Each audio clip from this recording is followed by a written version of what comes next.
From sometime in the 23rd century, in a great domed city, sealed away from the forgotten world outside, it's the DigiGods.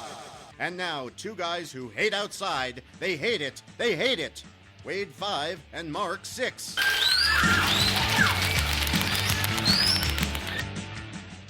Ooh, Mark 6. That's a good one. Who sent that one in, Corey?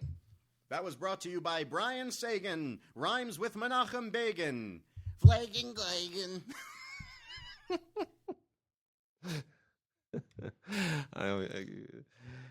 Corey gets into Jerry territory. It's always funny. I cut you off last week. You were going to share something, and I can't remember what it was. What were you going to tell us last week? Oh, you know I remembered. It was the time I maced myself. Oh, you maced yourself. Okay. When did you mace yourself? Well, I moved back to New York for a brief time. Yes. I was hoping it wasn't going to be a brief time, but it wound up being a brief time in like the late 90s. Okay. Right? Sure. And my father was very worried about me. So he bought me a little can of mace. It was a little yellow canister with a black top, and you would press the black top, and the mace would squirt out. Right. And I was really curious to see, because you see in movies, or you hear about how mace makes people just double over in complete intense pain. Yeah. And I thought, how bad could mace really be? And I thought, there's really only one way to find out how bad mace could really be, and that would be to mace myself. So what I did was, I have to say, you did this on purpose? Oh yeah. So what I did was, I took a little bit of mace, right, and I sprayed it on I sprayed a little bit on my finger, right, and then I took 7 molecules of mace and put it underneath my eye, and then took another 7 molecules of mace and put it underneath the other eye. Yeah, that was it. Okay, like molecules under the eye. And let me tell you, it was so effing painful for like 20 minutes.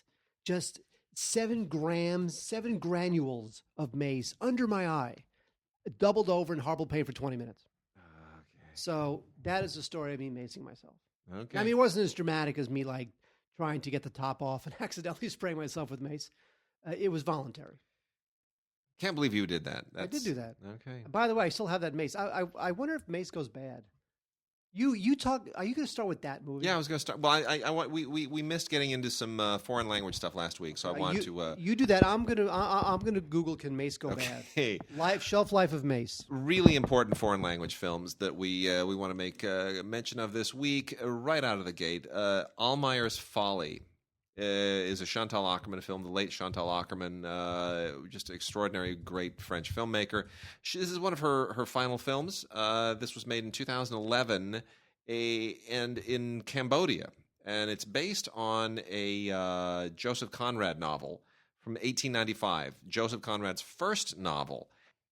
And it is very Joseph Conrad-like, certainly. The story of a man in Southeast Asia, the general vicinity of Cambodia, sort of the Westerner in the turbulent third world or in an exotic location, which is a scenario that is often ridiculed and, the white savior thing. But in Conrad's novels, it's not really how it is. It's always much more meditative and existential. And that certainly is the way that this plays. It is a really beautiful, poetic film. This is from Icarus, and highly, highly recommended. This was well received at Toronto Film Festival. We also have the new film from Pedro Almodovar, Julieta, which was a little bit of a. Did you see Julieta during award season? Here's the thing: pepper spray. Oh dear, here we go.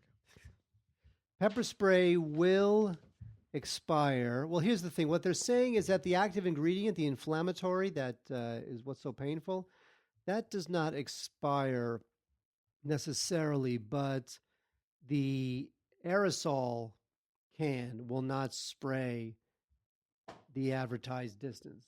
That's what actually expires. Okay. So it seems like the active ingredient, the one that is the inflammatory that makes it so painful, that takes a lot less time to expire. The problem is that the propellant will expire. Okay, very good. So basically, it's been about 20 years since I moved to New York. I should probably get rid of that canister. Probably, I would think so. Okay. Yeah. So Julieta is a really, really interesting film from Almodovar that really did not get a lot of traction just because it's not one of his best. So, peak Almodovar tends to get treated by people as like, junk, which it isn't. I feel like Almodovar, either we're used to him making interesting films, so when a film is just a little less interesting, it's a disappointment. Right. Or his best days are behind him. No. He still makes really interesting movies. This is a very interesting film. Emma Suarez and Adriana Ugarte both play the same character at different stages in her life, and it is a fascinating portrait of this one woman's life, primarily detailed in two particular chapters, 2 episodes, 2 periods, looking for her daughter, her relationship with her daughter. And then, of course, in the present day, her daughter has sort of gone off of her own volition and disappeared. And it is it has some very interesting twists and turns to it, and as his films often do. Some of them feel a little bit forced and contrived, I have to be honest. For the first time, I kind of felt like he was doing certain things narratively just to sort of force the next surprise in the story. I sort of saw the mechanics. It was like I was looking under the hood for a change. And that may be why it's minor Almodovar, but still, the music, the acting, everything about it, the mood, the tone, it's so luxurious, and I still thoroughly enjoyed it. So there's that. The Lovers on the Bridge is out finally on Blu-ray, courtesy of Kino. This is interesting because we're starting to get some Miramax films trickling out on Blu-ray. The Miramax library, is still kind of a mess. They are they're the new owners, and there are new owners. They don't really know how to exploit it, and they aren't film people. And they, the previous owners were going to do some new Miramax films, and nobody really. It's a mess. Harvey should have this. He would know what to do, and these movies would all get the A-list treatment, and we'd get them. But otherwise, it's just sort of sitting there languishing, and they're sort of sub-licensing these things out to people as need be.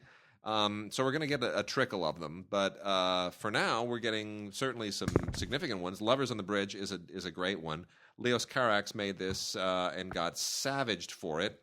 Juliette Binoche and Denis Lavant basically playing homeless people who live under Pont Neuf in Paris. It was called Les Amants du Pont Neuf is the original French title, and it's a really interesting, daring film. It was savaged in France because it was so expensive at the time, needlessly so.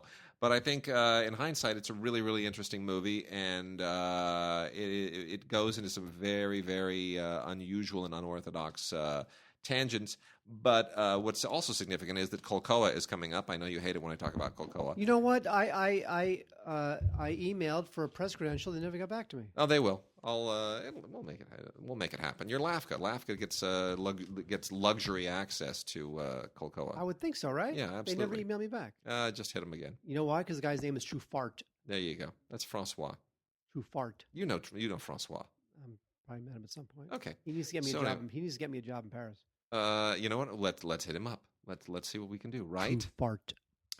Truffard, and Francois is the best. I just adore him. He has worked wonders with that festival. So that's the City of Lights, great festival. City of Lights, City of Angels Festival, French films in LA. Lovers on the Bridge is going to be showing this year as a special selection by Damien Chazelle. Damien Chazelle chose this. This is a film that he loves. Of course, the youngest ever Oscar winner for La La Land now. Who's half French, by the way. His dad's French. So that is out on Blu-ray from Kino. Highly recommended. Beautiful, beautiful, beautiful transfer. Interesting movie, Just a Sigh, French language film with Gabriel Byrne, of all people. Gabriel Byrne and Emmanuel Deveau. And this is from Distrib Films, distributed through Icarus. And I was unfamiliar this even existed, but Emmanuel Deveau is just so wonderful. And I thought this, even though this is a little bit of a weird pairing with Gabriel Byrne, I thought it was really, really sweet. The press compares it a little bit to Brief Encounter as far as an unusual romance, people who meet by accident. But I don't really see it that way. I kind of see it a little bit more in a I don't know. Woman Next Door might be an example, like the Truffaut film. That's a little bit more the vein that this is in. Maybe Man and a Woman-ish. But it's a really, really sweet film. And then still on the French film vein, we've got Being 17, the new André Téchiné film, which is kind of minor Téchiné, but it's still really, really good. This was a bit of a hit at the Berlin Film Festival. It's on Blu-ray from Strand, and it is essentially looking at, he's been dealing with youth for a while now, all the way back to Wild Reeds, dealing with the struggles of growing up under certain circumstances in France, sexual awakening and all that. This is continuing that thrust that he's been doing for a while now, and it was co-written with Céline Sciamma, who did Girlhood, so they both kind of work in a little bit of the same vein, and looking at teenagers in France who come from different backgrounds, very much in the current discussion about immigration and European identity. It gets into all of that stuff, and it's got Sandrine Kiberlin in it, who I always think is just a wonderful actress. So that's it's typically cool Téchiné. And then lastly, Mark, Paul Verhoeven. So we got RoboCop. Yes, the director of Basic Instinct and Total Recall, who directed Isabelle Huppert to an Oscar nomination in a French language film. How did that happen? Hey, he's gone back home. You know what? That was supposed to be an English language film. You know that originally. How often has a European director come to America, figuring that they would cash in, didn't work out, and then they go back to their home country? Okay, so here's where he's been going. He did Black Box a few years ago, which was a Dutch film, and then he made the first of two films I'm going to talk about here, Tricked. Now, Tricked is out on DVD right now, which is also a Dutch film, a very unusual Dutch film. This was made 4 years ago, and it's a bit of an experiment. It's kind of like a non-narrative kind of reality TV-ish thing, at least the way that he gets into it, and then it becomes this thriller. And it almost feels like a completely unscripted seat-of-your-pants movie. But you can tell he's trying to do something a little more interesting. This thing was crowdsourced, by the way. This was funded completely through online donations. So he makes Tricked, which is okay. But then it leads into Elle, which I have on Blu-ray right here, which was an unexpected hit everywhere in France and here, and got Isabelle Huppert her first Oscar nomination. Would you ever have thought that an actress with 50 years, practically 50-some years behind her, 45-some years, she's been at it about 45 years, someone like Isabelle Huppert, who will still take her clothes off, by the way, even though she's in her 60s, and have at it because she looks great. Would you ever have thought that with her distinguished career, all the directors that she's worked for, the director who would direct her to an Oscar nomination would be Paul Verhoeven? That's just weird. I guess, but it's the right role. It's said the right thing at the right time. Also, how many Isabelle Huppert films have been released in the United States to the extent that enough Academy members know it exists? It does well in specialty markets. It rarely happens. Strange. Well, anyway. She's won like 75 César Awards. Oh, it's ridiculous. She's just, she's one of the great actresses of all time. She's so subtle. And she's been doing this since the 70s, and the character here is very much in her wheelhouse. It's the typical kind of duplicitous ice queen that she does so incredibly well. She's the head of a video game company, and you know what? I didn't like that part of it. You didn't like that part of it? I don't like movies that try to depict video games because it never. That stuff was actually kind of funny. It never looks like a video game. It looks like the filmmaker's conception of what a video game looks like. Yeah, true. It's such a minor part of the story, though. Like there's some monster that got her. She's her a head tech on CEO. She's a tech CEO basically, and she is then. And then we get into some weird sexual stuff because then there's like this sexual assault in her home, and she has this weird kind of double life, and then there are these unusual neighbors, and it all kind of connects in a really twisted way. I didn't love this movie. I didn't love it either. It was originally supposed to be in English, and he couldn't get the funding in English because it was just too risque and to push too many buttons, and so he decided to do it in French, and Isabelle Huppert was available, and boom, Oscar nomination. Well, this is much more of a French film. This is like... It's still a Verhoeven film, though. It still goes to those kind of sick, Basic Instinct-y kind of extremes. Right, but in France, they can handle that. They won't freak out, and there won't be op-eds all over the world. True. Like in America, you tell that story in English, our children will be destroyed. What's happening with the culture? It's okay. I mean, it's it's fine. It's fine. I prefer that other film that she made. She made another film last year, which was the title of which Steve the Film. No, her other French language film. I'll look it up. Look it up. Isabelle Huppert. Yes. The other film I thought was the better film and the better performance this last year. Let's see. Oh, Things to Come. Things to Come. That's right. I saw that. Okay, new movies.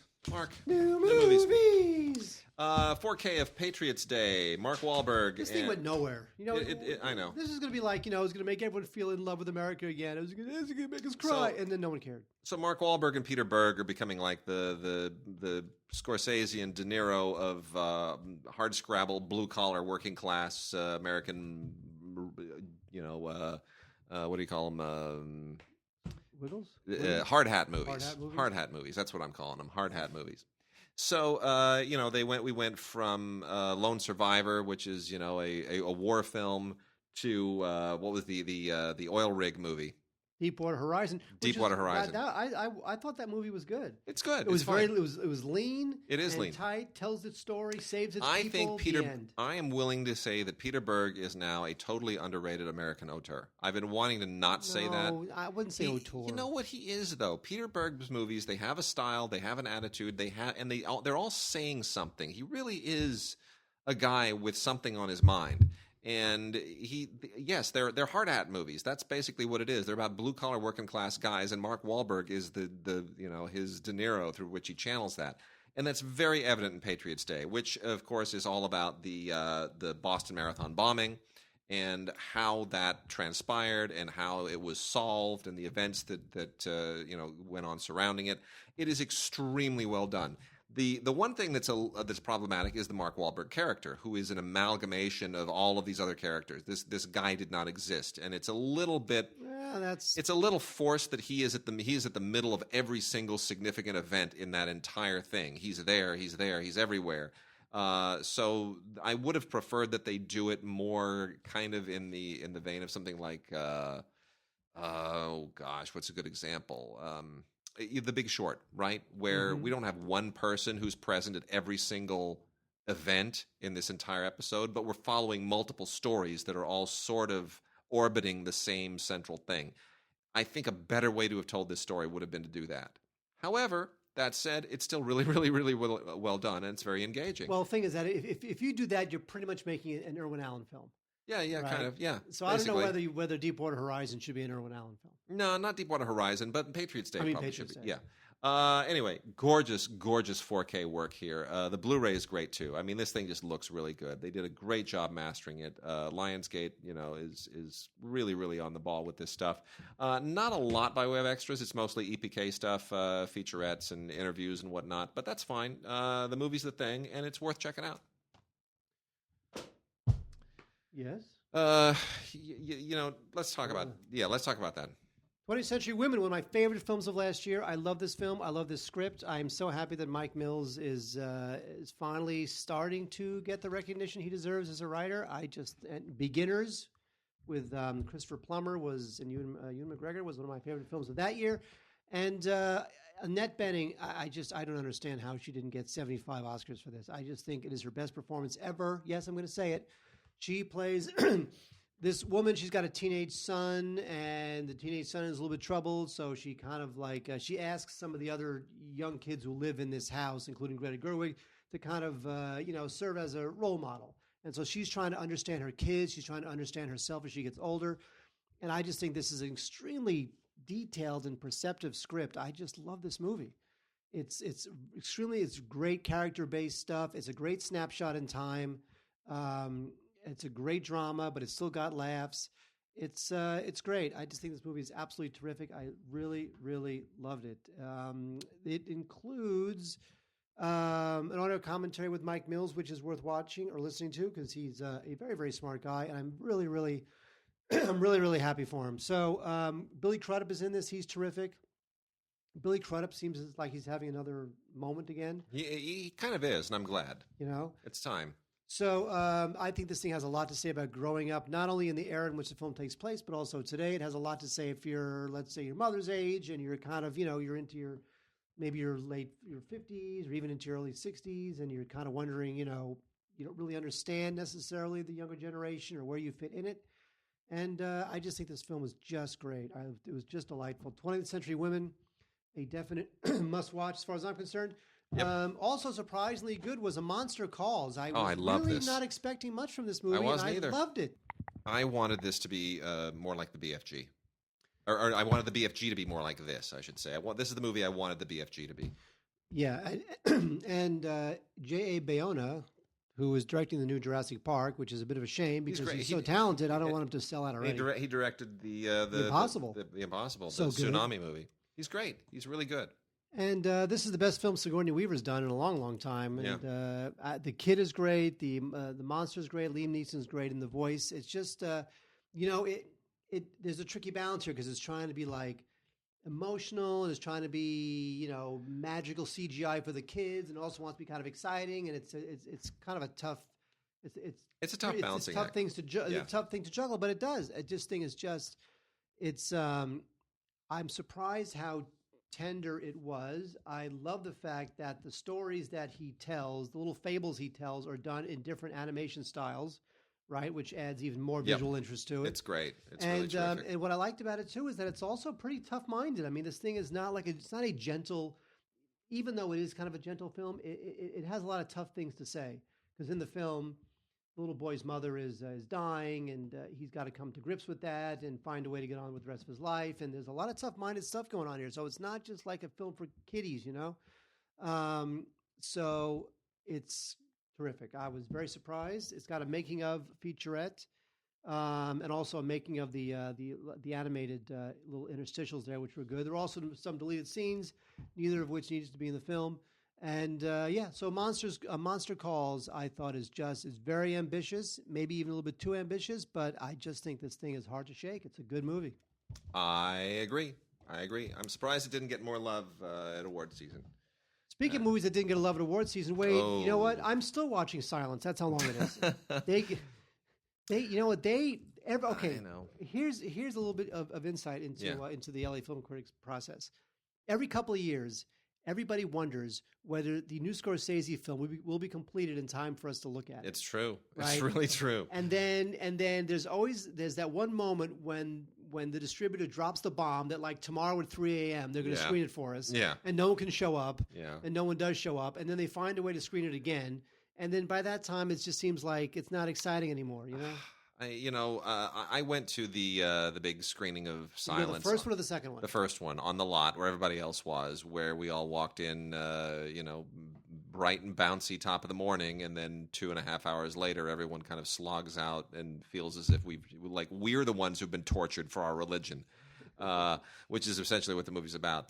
It's interesting. Andrew Garfield was in 2 movies by directors with Catholic roots, telling movies about someone with a religious conviction who suffers for it. And Hacksaw Ridge being the other one, the Mel Gibson film, even though the character in that is a Seventh-day Adventist. And here it's the story of priests, Andrew Garfield and Adam Driver in particular, who go looking for another priest who has gone missing, Liam Neeson. He hasn't gone missing, but they think he's gone native. Colonel Kurtz. It's very much in that vein. This is Portuguese missionaries trying to make converts out of feudal Japan, and feudal Japan, of course, wants nothing to do with this Western religion. They wanted, everything is traditional there, and so they go looking to and come across a whole subculture of persecuted but very devout Japanese Catholics. And, of course, it is how they wind up sort of falling into this feudal nightmare of torture and religious persecution. It is based on a novel, for those who don't know. It is based on a novel which they handed us at the screening, and then, I had lunch there afterwards, and Andrew Garfield sat at our table, and they did the usual thing, right, where everybody, all the talent sort of circulates the tables, and they try to grease the wheels for awards consideration. And I had the feeling that really nobody apart from our good friend Justin Chang liked this movie. Justin thought it was the best film of last year. It was his favorite film of the year. And I get that. I get why a lot of people like it. It was too much of an ordeal for me. But it was beautifully made. Now, when Andrew I prefer The Mission. The Mission is this movie done right. Sure. Now, when Andrew Garfield sits at the table, and now Andrew is beholden to make stupid small talk with a bunch of people he doesn't know, but somehow he has to impress. That is, unfortunately, the burden of stars at press events. But in any case, the Silence based on a novel. We're getting some bad audio there. There we go.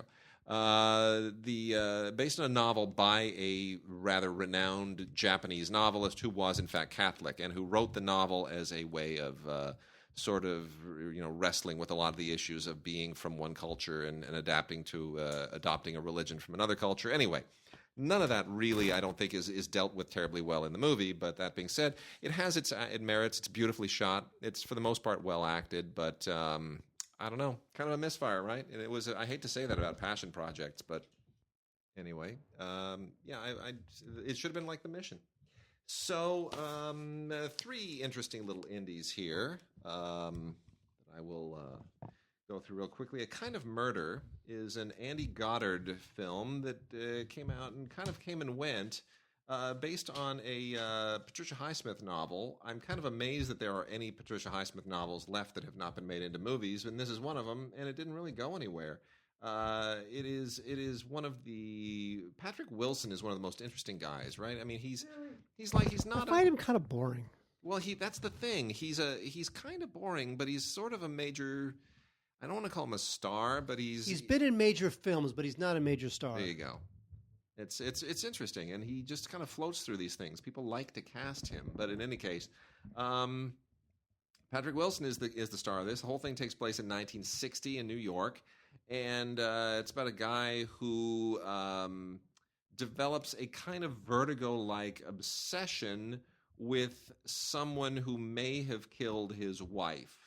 And it winds up pushing him psychologically into some interesting places, and then something happens, and I won't tell you what happens. But it's very stylishly done. Andy Goddard does a good job with it overall, but for some reason it just kind of doesn't really click. Good supporting performances. Jessica Biel is absolutely just lovely. You would call her delicious. She's just wonderful. I wish she'd do more movies. Eddie Marsan, always a chameleon. Wonderful actor. But somehow, sometimes it just kind of misses. It's worth watching, but don't crazily go out of your way. So anyway, that is A Kind of Murder. And then a movie that I thought was lovely, Ollie and Nino. I thought this was wonderful. I don't know why this didn't get any kind of a serious release. This is a narrative film by Asif Kapadia, who, of course, has been a tremendous documentary filmmaker since his debut film, The Warrior, which was supposed to be a foreign language nomination or foreign language submission from the UK, and for whatever reason, because it was largely in Hindi, it wasn't accepted. It's an amazing movie. I also got caught in that Miramax closet moment. And then he went on to do 2 amazing documentaries, Senna, the race car driving documentary, and Amy, which he won an Oscar for. Which is great. Tremendous. So he's gone back to narrative filmmaking here. Ollie and Nino. This went nowhere for no good reason. It's basically a Romeo and Juliet love story between a woman who is Christian, a man who is Muslim. Takes place just on the eve of World War I in Azerbaijan, and then World War I intervenes, and it becomes very Dr. Zhivago-like. Does not have a huge budget, but it's really literate. Beautiful screenplay by Christopher Hampton, by the way. And I thought it was just beautifully done. Deserved a much better release, and I hope Asif Kapadia gets more work out of it. I hope it really kind of catches fire with somebody. Arsenal is the latest movie from the people at Grind. So Arsenal is from Grindstone Entertainment. Grindstone is the company that does all the Steven Seagal movies that we always make fun of. They just make, straight to video. Maybe we'll get a theatrical release. Just kind of the generic action cop stuff that we always see over and over. Lots of Steven Seagal, lots of Nick Cage.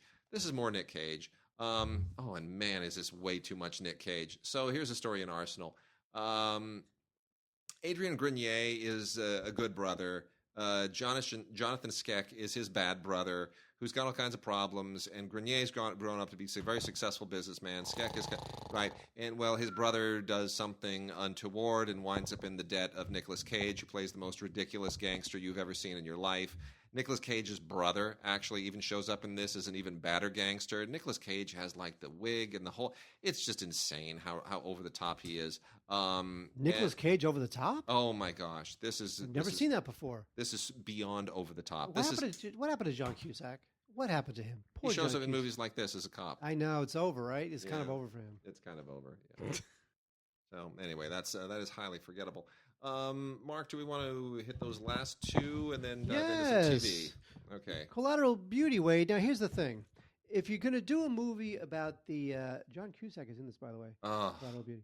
I did not see this. Is it as bad as everyone said it was? Well, here's the thing. If you're going to do a movie about a parent who loses a child, you can either do it the Manchester by the Sea way, right? Yeah. Or you can do it the Collateral Beauty way.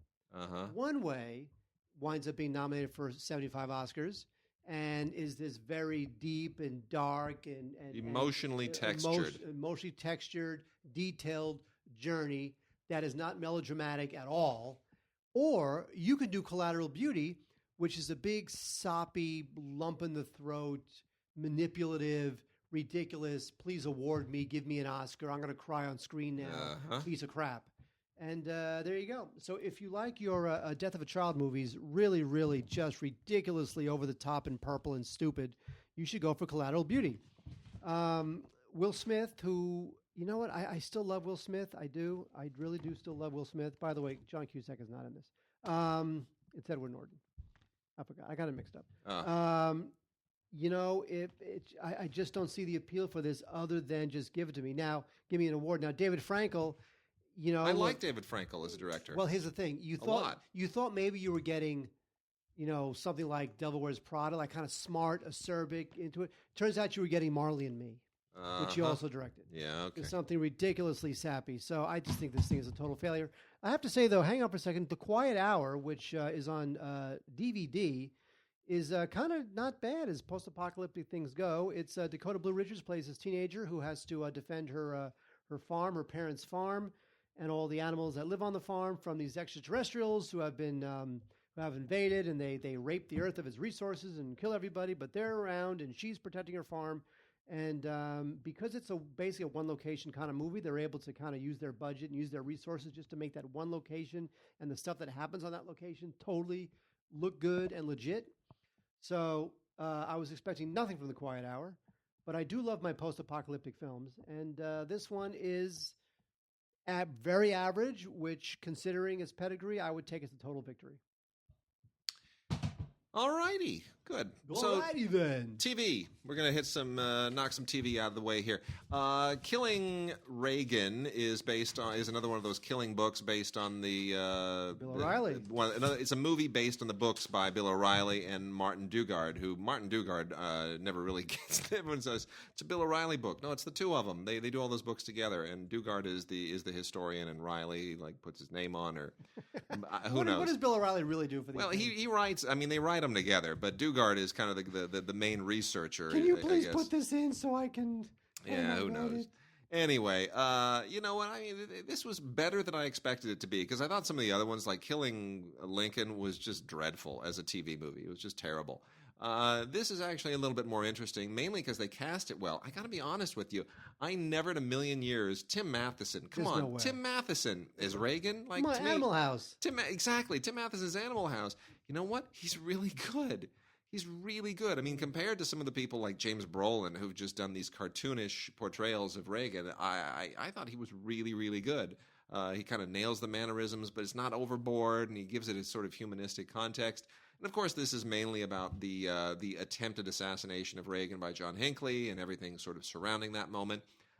Is it great television? No, but it's got some interesting performances in it, and I found it oddly compelling, believe it or not. Fuller House is just I don't even know why this exists. Somebody had the idea to do a sequel series to Full House, only without the actors who made Full House, like the main. I mean, the three guys, they're not in it. John Stamos and the other two. And you know what? This was a complete misfire. This was a terrible, terrible idea.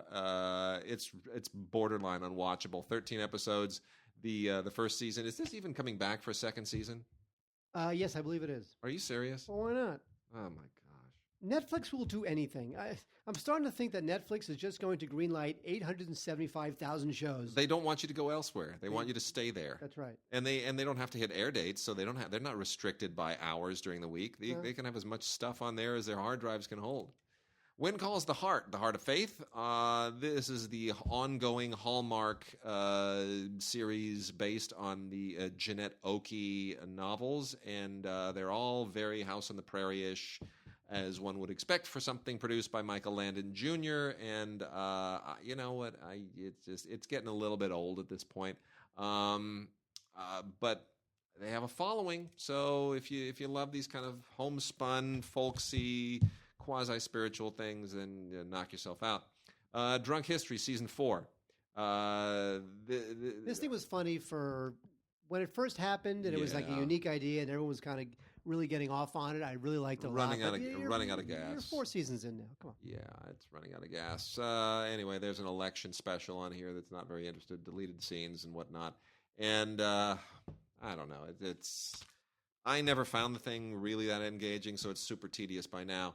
And then season 1 of a Smithsonian Channel series called Polar Bear Town, which is kind of basically a series that it's like Shark Week except with polar bears. That makes sense? So you're saying that soon there's going to be a what's that shark movie series on Sci-Fi? Oh yeah, Sharktopolis. Yeah, something like that. Sharknado. Yeah, Polar Bear NATO. There you go. Sort of Polar Bear. Anyway, so what happens is basically every fall in Manitoba, in this town in Manitoba, there are 1,000+ polar bears that migrate through on their way over to the Hudson Bay. And this is essentially about that. It's a little bit terrifying. It's not as interesting as it probably should be, but you learn a lot about polar bears. Stupid polar bears. There it is. They're the dumbest. All right, Mark.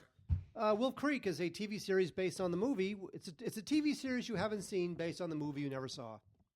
And Wolf Creek is it's about this American college girl, and she's in Australia. Her family gets brutally slaughtered by a serial killer, and she's going to get this guy or goddamn die trying. I got to say, the guy who plays the villain, this guy John Jarrett, I don't know who he is or where he came from, but he's good. He's kind of like a really good bad guy. Like nice. That guy. This show is better than I thought it would be.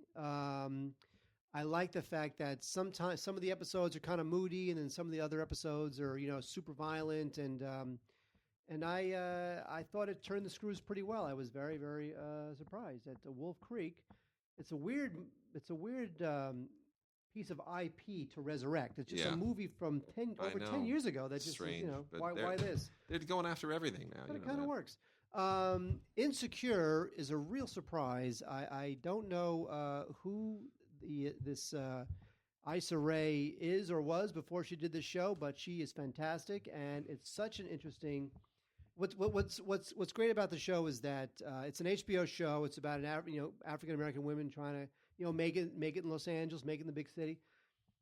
And I like the fact that a lot of times, because unfortunately there's so few opportunities for African American actresses to star in their own TV shows and star in their own films, that a lot of times they're the hero, like hidden figures. They're the heroes. They're the ones who save everything because they're just modern women who are going to they've got it all together.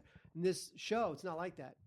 They're screwed up and they're insecure and they're struggling and trying to make it. And there's a lot of great comedy in there. There's a lot of empathy in there. The friendships seem authentic. And I just don't know where this show came from or where she came from, but it's great. It's great. So I would definitely check out Insecure on HBO. Also, Mystery Science Theater. Your favorite. One of these goddamn things that I'll take because I take them all. This is volume 38. There are more Mystery Science Theater volumes than there are movies that they actually cover, which is amazing. I don't know how they do that mathematically. They did an entire season where they actually they riffed comedically over color bars.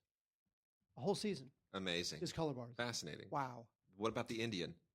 Do they riff on the Indian? I was talking to somebody the other day about how back in the day when we were very small children, there were only 3 television networks, and they would sign off at the end of the day. Yeah. They would sign off at midnight at 1 a.m. And you get the test pattern with the... you would get God Bless America, whatever it was. It was a national anthem with a shot of the American flag waving, and then after that... The test pattern. They would go down for the night in the test pattern. With the Indian in the middle. That's right. Which never made any sense to me. No. So $1 Million American Princesses is a Smithsonian Channel series, which is actually surprisingly interesting. It is Elizabeth McGovern hosts this. It is 6 hours of looking at the women who basically were the model for her character in Downton Abbey, which are American heiresses from a particular period, new money, and who married into the British aristocracy and created these the British aristocracy that was a little bit cash strapped. And it's a really interesting story. I had never heard of any of these people. A couple I had, but for the most part, it's a completely new history, and it's really, really interesting. And I do recommend it for anyone who's especially a fan of the show. Grace and Frankie is in its 2nd season now. Jane Fonda and Lily Tomlin, along with Martin Sheen and Sam Waterston. It's a pretty great bunch of people. This thing has gotten all kinds of nominations, Golden Globes, and I don't think it's quite as amazing as all that. But when you put 2 actresses of that caliber in a new show, it's going to get a little bit of attention. I don't know how much more they can squeeze out of this, though. I really don't. I saw Jane Fonda at one of our year-end parties. Yeah. She looks terrible. So much work done. Just tight. She looks like Catherine Hellman in Brazil. So it's not about the aerobics anymore? No. She just looks terrible. I know, and when I say look terrible, you'll watch her on the show and go, God, she looks beautiful. Well, yeah, you know what? She's gotten a whole lot of work done. She sits in makeup for 3 hours getting all made up for the show. Well, when you can afford it. They shoot it with soft lighting, and before you know it, she's 70 years old, looks fantastic. And by the way, I'm saying this as somebody who regrets all the years that Jane Fonda took off to be married to what's his name? Ted Turner. Ted Turner. Yeah. I mean, she was denying us a lot of great performances, but I guess now she's back and looking older than ever. All right, Mark, I'm going to haul through some Brit TV. Okay, you want to take a nap? It's time for Brit TV. The Brokenwood Mysteries Series 3 on Blu-ray and DVD. It's beautiful on Blu-ray. This is Brit TV only because we, of course, extend this to the Commonwealth. This takes place in New Zealand. These are amazing mysteries firmly in the vein of Murdoch mysteries and all that great stuff from the UK. Basically, UK mysteries set in New Zealand.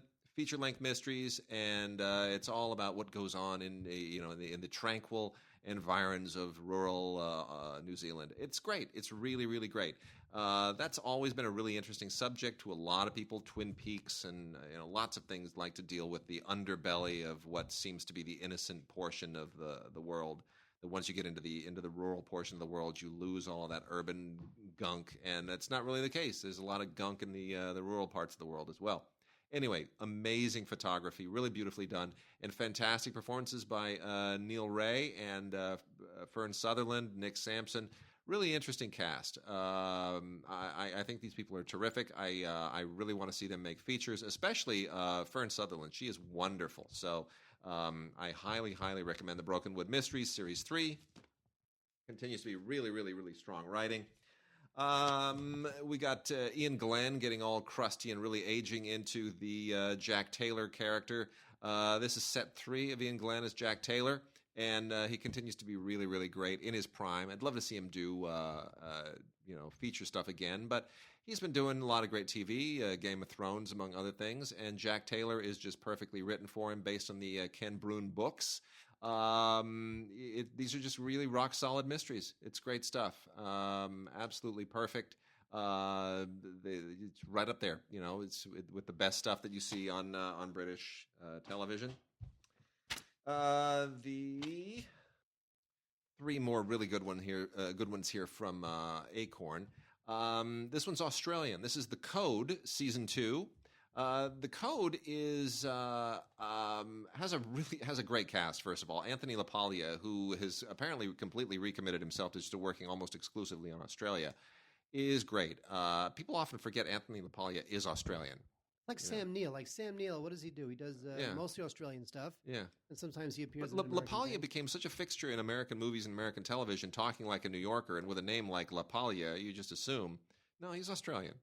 And he's getting a lot of great work now back in Australia. This is one of them. This is really, really great. It's a tech thriller series that kind of centers around a hacker who's trying to sort of unveil government corruption.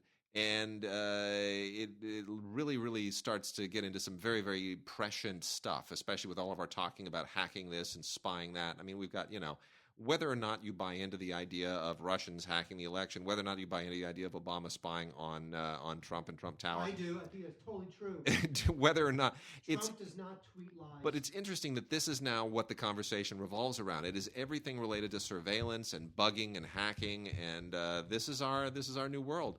And that is fascinatingly a lot about what this is about. That's central to this, and some great performances in this thing. 6 episodes, really, really interesting. I hope it continues to be an interesting show. It's second season. Original for Acorn TV. Acorn does, in fact, do DirecTV stuff. Not DirecTV, but they have their own Acorn TV channel, and this is an original for it, is The Level, which has also some really, really, really great performances in it. This is a crime thriller series that gets into some kind of nasty, grungy stuff that you wouldn't be able to get into on commercial television, which is what makes it nice. Even on commercial British television, it's able to go a little bit darker, drug stuff and the like. And I think this is just really, really terrific. So that is The Level. And then we've got Deep Water with Noah Taylor and Yale Stone. Noah Taylor is such an interesting actor. That guy has had the most bizarre career. He has played a young Adolf Hitler. He starred in Shine as the young Geoffrey Rush. I cannot figure out for the life of me, I mean, he's not an easy guy to cast because he's a little bit hard to look at. But he's aged into a really interesting place. And now he stars along with Yale Stone in Deep Water, which is a also really, really dark, grungy, kind of a nasty look at the 1980s and 1990s period when there were murders of young gay men, on which this is loosely based. And it's tough to watch, but I think it's worth watching. But it doesn't go down easy. So Deep Water, which is nasty, ugly, mean stuff. I'm often called nasty, ugly, and mean. Oh, hang on. Let me drop another couple in there real quickly. On Blu-ray from BBC, Doctor Who: The Return of Dr. Mysterio.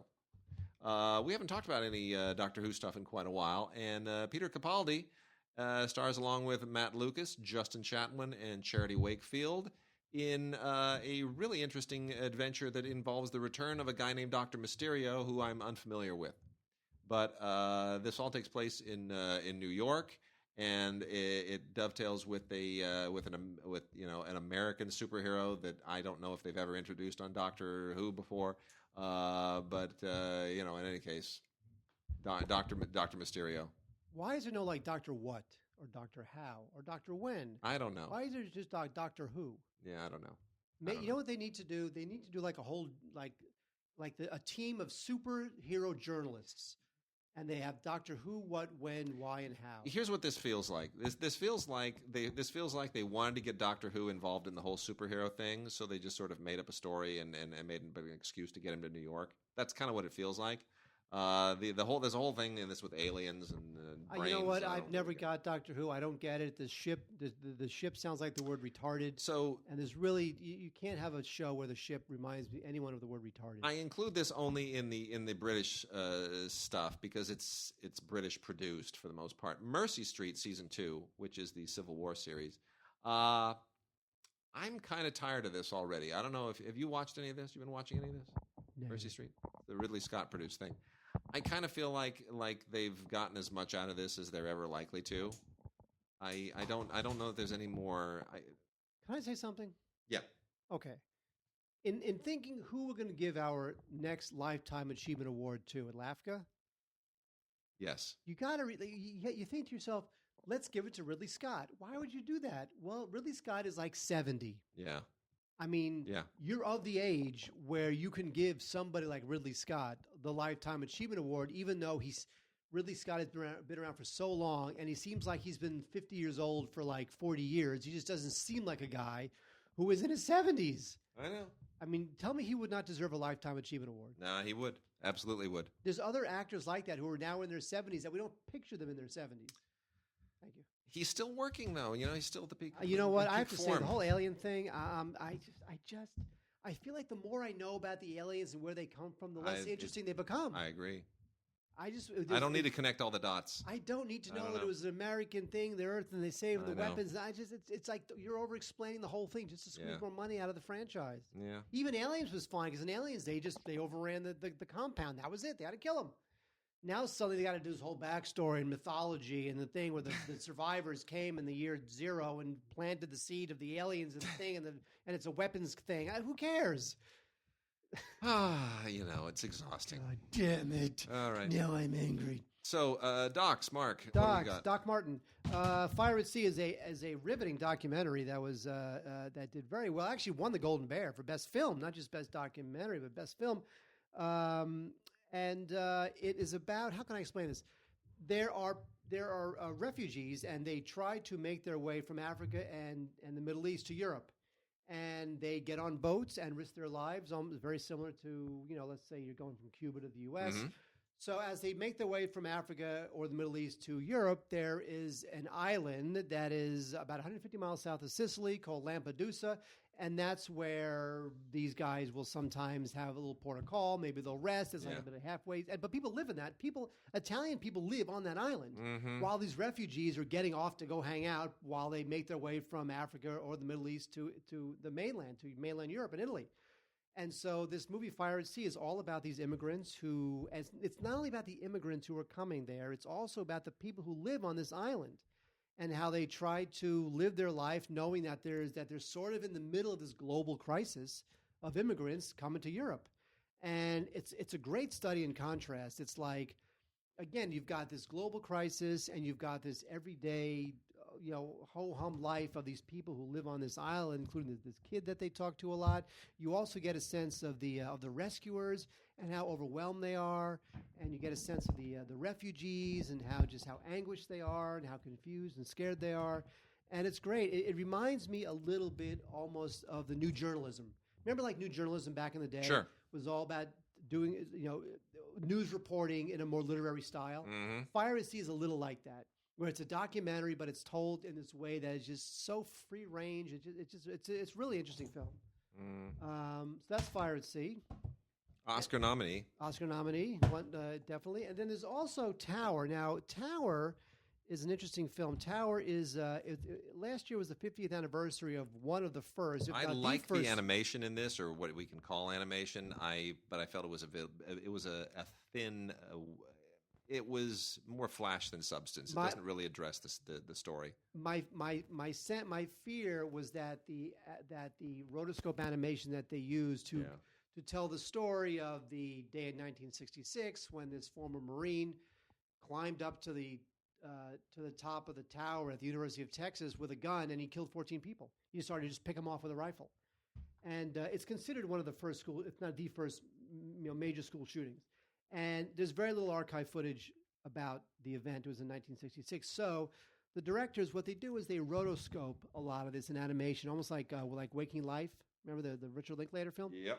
And my fear was that they were going to use the animation to take attention away from the fact that there really isn't a lot of archival footage. No, there's not a lot really in terms of survivors and people who were there at the time who can talk about it. And if it wasn't for the drama of the event, the idea that you hear, there are some real life. There's this one woman who was pregnant, and she was lying there bleeding next to her dead boyfriend, and only because this one total stranger was whispering in her ear, right, trying to keep her conscious, did she even survive. And there's a couple of great stories like that. My sense is that I don't know that you needed the whole rotoscope thing. It felt like an affectation. I agree. To keep your interest. I agree. The story should be interesting enough. So I would recommend Tower for the historical value. It's a fascinating story. But I wish it would have been told in a more conventional style. I agree. All right, we've got a few other docs here. The Creeping Garden is from Arrow. This is a really unusual documentary. It's documentaries that deal with things that I've never heard of before are either interesting or confusing. And this is about the world of plasmodial slime. You know what plasmodial slime is, Mark? It sounds like something they'd say on Star Trek: The Next Generation. Yeah. All right. So there's a lot of research that goes into this, and it's the basically what the idea is that you can that this slime is like this. It is it's alive, right? Plasmodial slime is it's living stuff. You know what Phil Klein told me when I had dinner with him? Huh. He said that only 10% of the population can be induced to sneeze by staring at a light. You know, like when you try to sneeze, you stare at a light and that gets you to sneeze. He said only 10% of people can be forced to sneeze in that manner.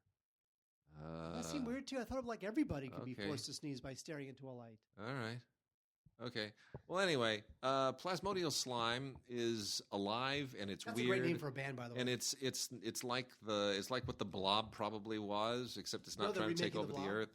I know. It's so upsetting. Again, in any case, this almost feels at times like a science fiction mock documentary because you think that could not possibly be so, but it is in fact. So, I mean, this is kind of a weird cult documentary, The Creeping Garden. It is, it's probably worth looking at, I guess, if you like things that are unusual, if you just want something to kind of float your boat that's not the usual thing. But anyway, loads of extras on this thing. Watch at your own risk. And then we have a couple of terrific ones here from Icarus, which have both been released previously, as I understand it, but to the academic market, not to the average regular home DVD buyer. So this is nice. Now these things are available not for the like $900,000 licensing fee for academic institutions. To Tell the Truth includes two documentaries: Working for Change, documenting hard times, 1929 to 1941, and The Strategy of Truth, the documentary goes to war, 1933 to 1945. These are two films by Calvin Skaggs and David Taylor, or David Van Taylor. And they are essentially all about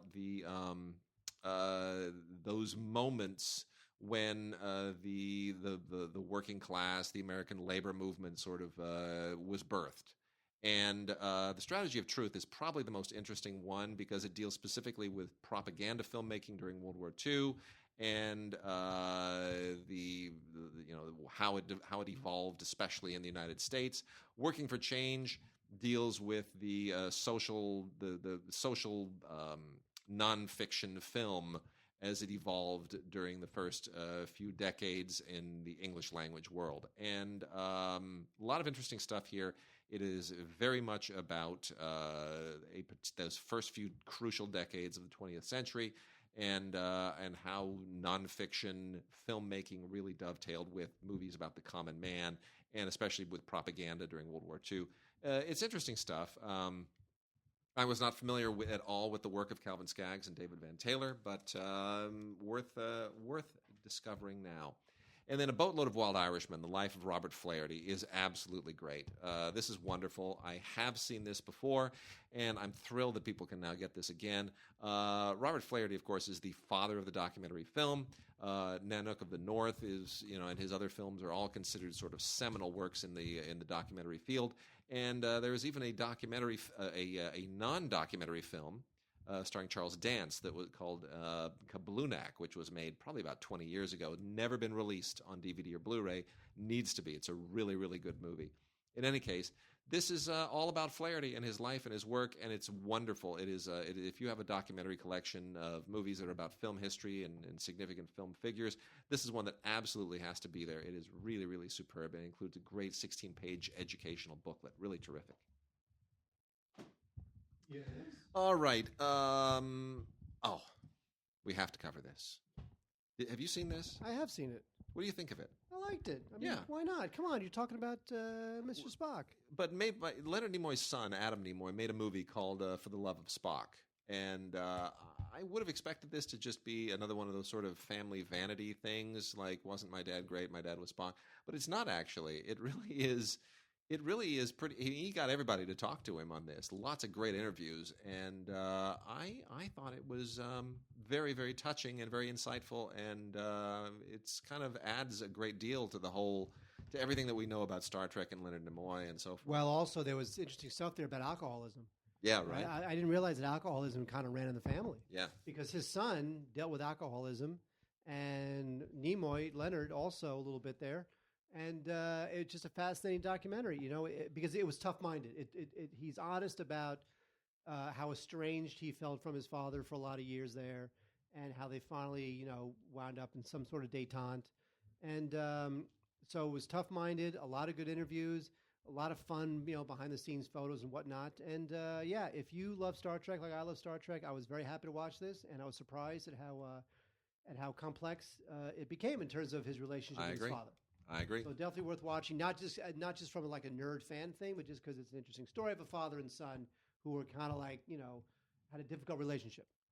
All right, we are right at the end of the show, so I am going to cap things off with some recommendations for foreign language TV shows. Everybody's getting in on this act now. Well, not everybody. MHZ have been kind of the lone occupiers of this space for a while. Kino is getting in on this game as well, and they're finding some really, really great foreign language shows as well.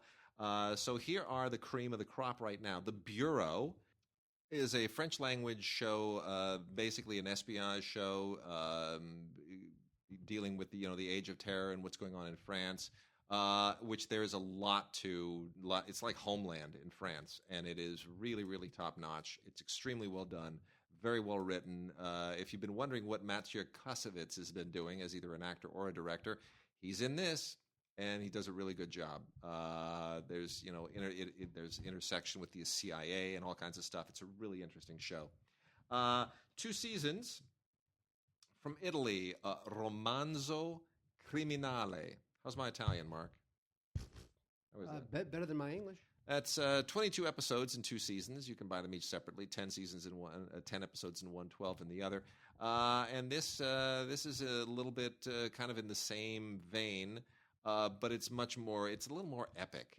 This deals with a guy who wants to become kind of the godfather of Rome. He wants to be the Tony Montana of Rome.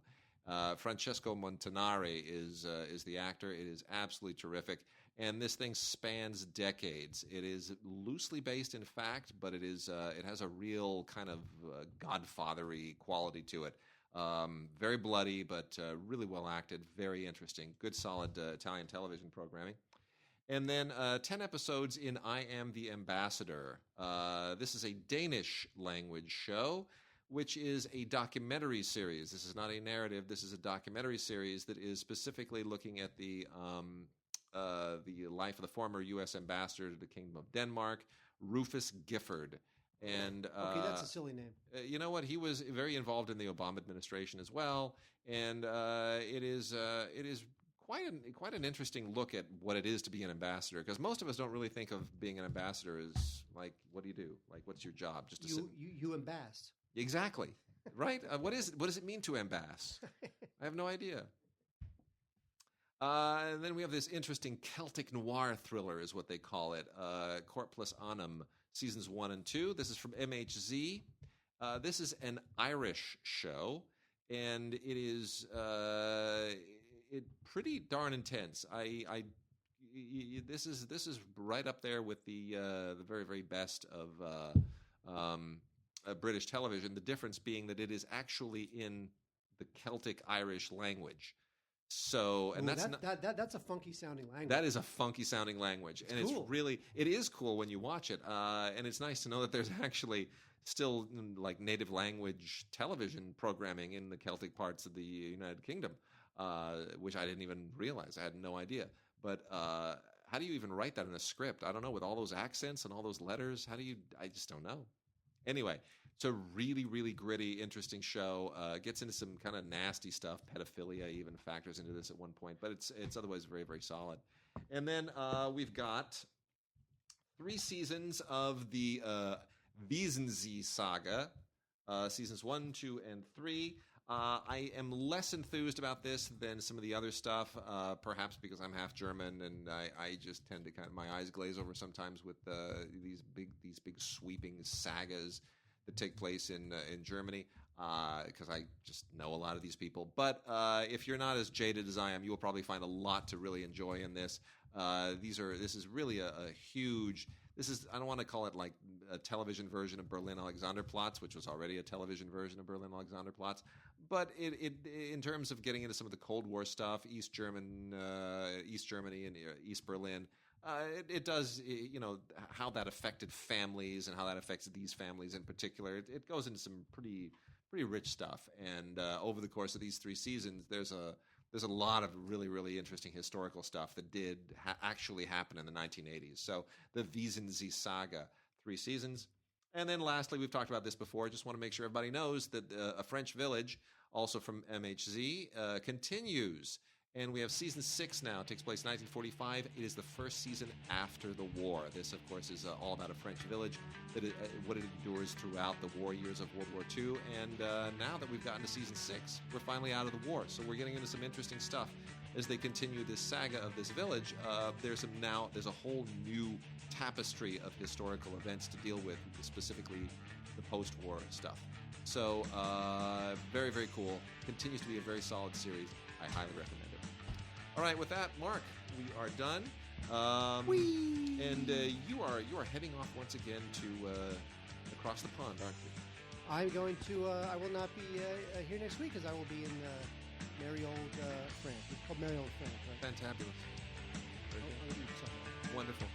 I'm going to a club run by David Lynch. Ooh, very nice. It's called Silencio. It's a club in Paris. Yeah. My girlfriend got invited. Here's the thing. It's a members-only club before midnight. If you show up after midnight, anyone can come in. Fantastic. And she got invited to some screening of a TV show that she's working on. So we will be hanging out at a club that is either we're not quite sure what David does with this club. He might just put his name on it. We're not sure. But it's definitely a David Lynch club. And he knows about it and has signed off on it and has been involved in some capacity. We'll have a merry, jolly old time in ye old France, and we will see you when you're back. Thank you.